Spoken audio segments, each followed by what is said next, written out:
Hey guys, John V here from Phone Arena. Right now I'm taking a hands-on look at the Samsung Galaxy S4. This is the device, guys, next flagship, the next big thing.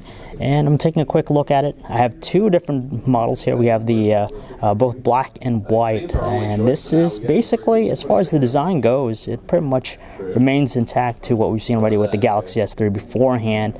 Plastic body, of course, very glossy, you got to say, and it does exhibit some noticeable amount of smudges and fingerprints, so it's something you gotta want to watch out. It's more evident on the black version just because it's just more prominent, whereas the white has just a cleaner finish to it.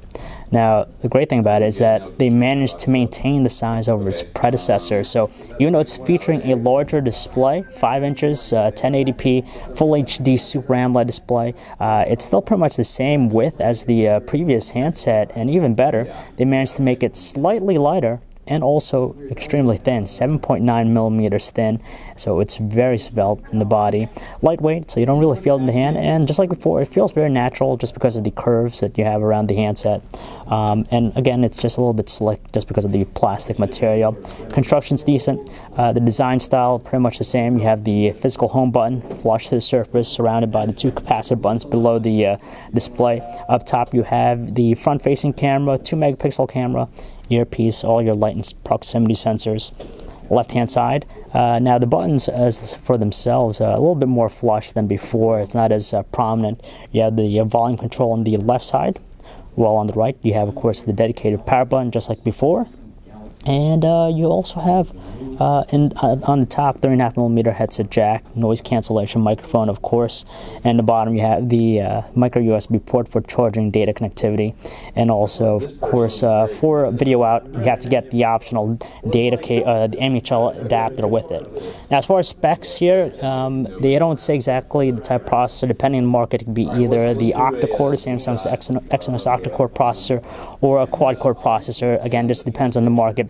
2 GB of RAM. It's going to be available in 16, 32, and 64 GB capacities. And the great thing that many people will appreciate is the fact that it has a removable back cover, so you could actually gain access to the battery. So that's something that a lot of people are going to like. And on top of that, you could expand its internal storage just because it has a built-in micro SD card slot. So very useful. And nowadays, with the power button, it actually integrates an IR blaster in it, so it's going to be used as a universal remote.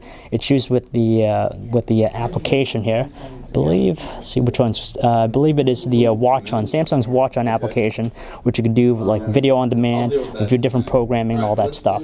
So as far as the display is concerned, larger display. 5 inches, 1080p, of course, so you have a full HD Super AMOLED panel in there, so it's nice, sharp, and has all the qualities that we like about it.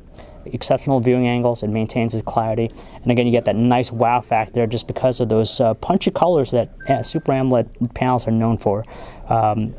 And it's very detailed. You know, it's even though it's not the highest resolution or the highest pixel density on the screen we've seen, it's still extremely detailed. And the neat thing about it is that they have this new floating touch technology, similar to what we saw with the Galaxy Note series, where instead of using a stylus, you could actually use your finger to hover different elements, especially useful in like the web browser or the email, and a variety of different other applications on the handset. Now, it's running Android 4.2.2 Jelly Bean with Samsung's own TouchWiz Nature UX, and for the most part, visually on the surface, it doesn't really seem to be different. It still has a slight cartoony look with it.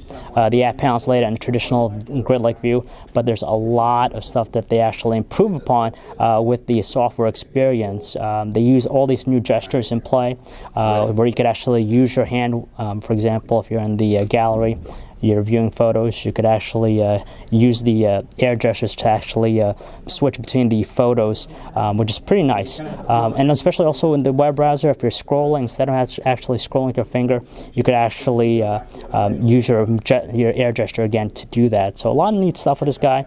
No word in availability or pricing, but hopefully soon. And it's the successor to the Galaxy S3, of course. So if you want to learn more about the Samsung Galaxy S4, guys, you can check out our website, phonearena.com. It's John V. Thanks for watching.